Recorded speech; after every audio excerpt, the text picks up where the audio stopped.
Yo guys, it's the Jcraft channel, today with the video some of you have probably been waiting for, and that is the iPhone 13 Pro review. So, yeah, let's just get started into the video. Alright, so the quality has just dropped it's dropped from 4K to 1080 because now I'm recording on my iPad because I was recording my phone, but here you go. Here is the iPhone, and as you can see, I have, of course, and as you can see, well, I looked at the phone and that's why it unlocked, and I have the newest wallpaper, so it's a live wallpaper, of course. So on the UI here, it's just camera if you slide this way, and like widgets and stuff if you slide the other way, and that's pretty much it.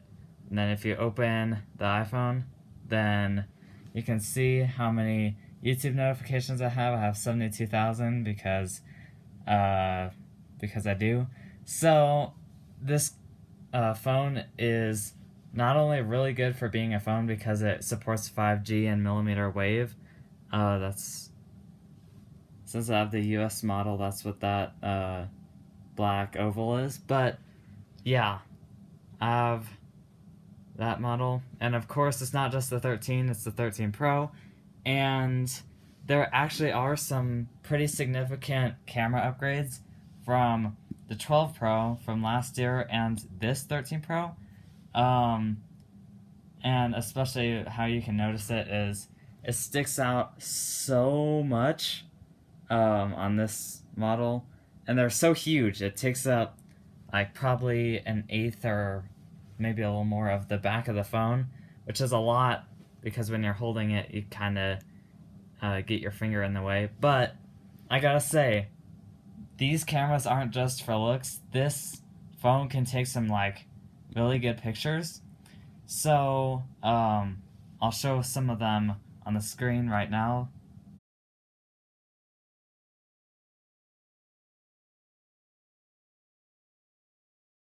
Alright, so as you can see, I showed some of the pictures this can take, and it does a really good job with dynamic range, with its wide telephoto and ultra wide cameras, especially with that LiDAR scanner also, right there. It can just scan like what objects are supposed to be in focus, which is super helpful with low light. And I'll show some low light pictures right now.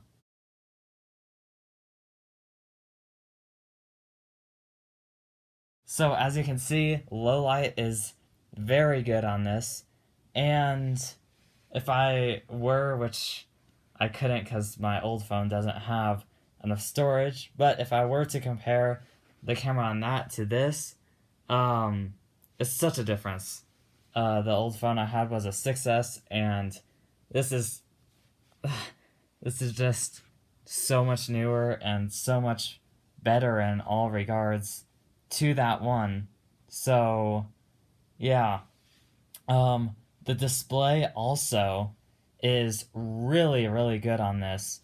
Um, as I said, much better than um, like pretty old phones, and um, this panel is pretty much the same as a 12 Pro, except this panel supports ProMotion, or 120 hertz adaptive refresh rate, which is really cool, so I can actually see things scroll fluidly now.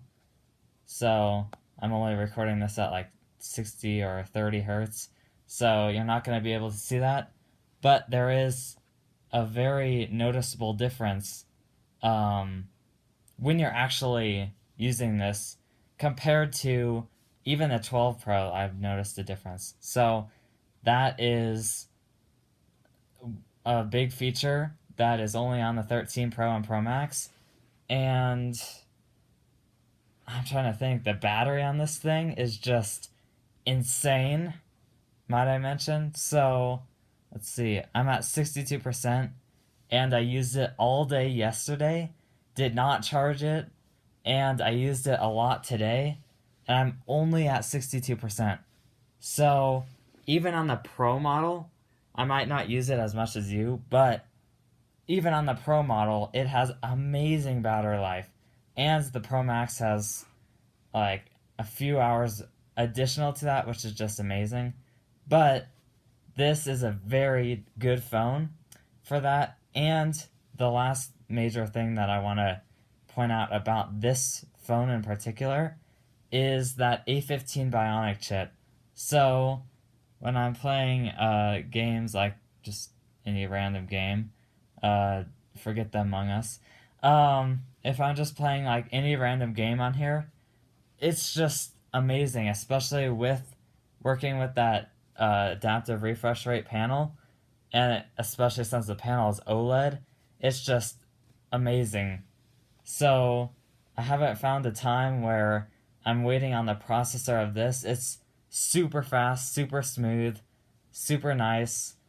And I would say if you're on the 12 Pro and you're wondering if you want to upgrade to this, I would say no, like most of the times probably not.